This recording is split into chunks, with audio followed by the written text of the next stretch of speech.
Assalamualaikum warahmatullahi wabarakatuh.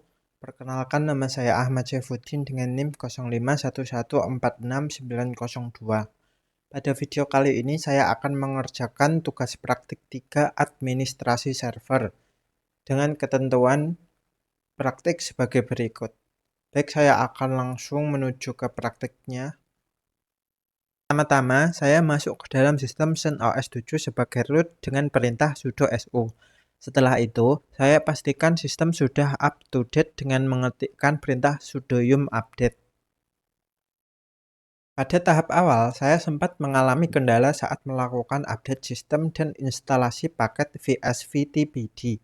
Penyebabnya adalah kartu jaringan pada server CentOS 7 belum aktif, sehingga server tidak dapat terhubung ke internet untuk mengunduh paket yang dibutuhkan. Untuk mengatasinya, saya mengaktifkan interface jaringan menggunakan perintah ivup env0s3 dan mengatur DNS server. Setelah koneksi internet berhasil tersambung, saya mengulangi proses instalasi paket VSVTPD yang sebelumnya gagal. Setelah instalasi selesai, saya mengaktifkan layanan FTP menggunakan perintah systemctl start VSVTPD. Selanjutnya, saya menjalankan systemctl enable VSVTPD agar layanan otomatis aktif saat sistem melakukan booting.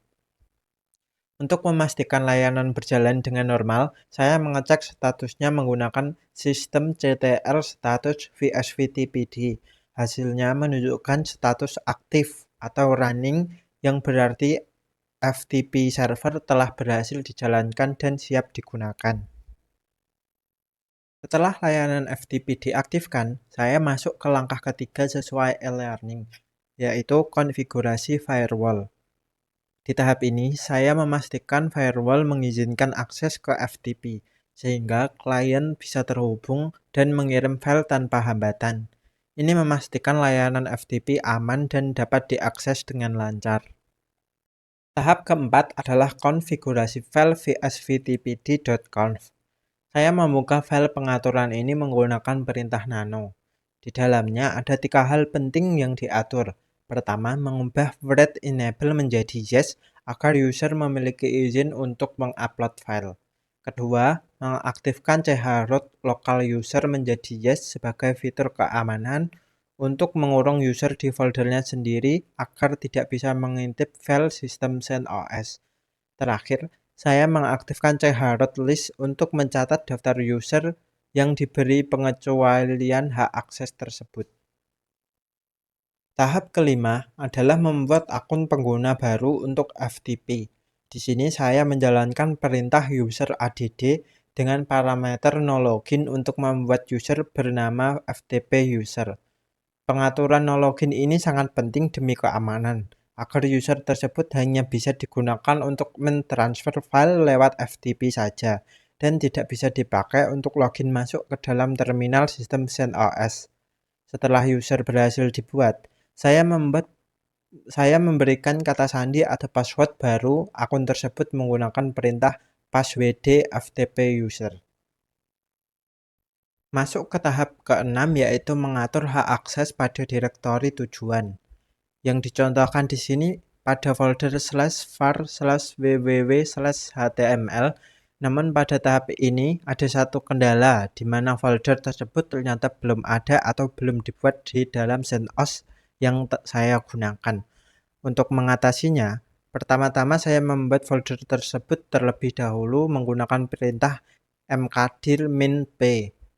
Setelah folder berhasil dibuat, barulah saya menjalankan perintah chown untuk mengubah kepemilikan folder sepenuhnya menjadi milik FTP user, agar dia memiliki hak akses penuh.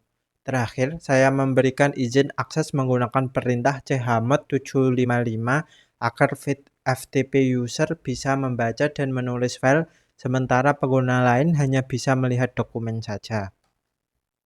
Tahap ketujuh adalah memuat ulang layanan menggunakan perintah sudo systemctl restart vsvtpd agar seluruh konfigurasi baru bisa diterapkan oleh sistem.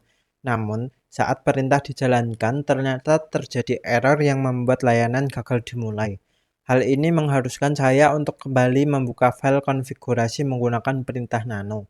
Setelah saya periksa kembali dengan teliti, ternyata ada sedikit kesalahan ketik pada baris pengaturan sebelumnya. Saya langsung memperbaiki kesalahan tersebut dan menyimpan ulang filenya. Setelah diperbaiki, saya coba jalankan kembali perintah restart. Dan kini layanan VSVTPD sudah berhasil aktif dengan sukses tanpa kendala. Demikian seluruh rangkaian proses instalasi FTP, konfigurasi hak akses, hingga pemecahan masalah jaringan di CentOS 7 telah selesai dilakukan sesuai dengan panduan e-learning. Selanjutnya adalah tahap pengujian FTP yang akan saya buat di video selanjutnya.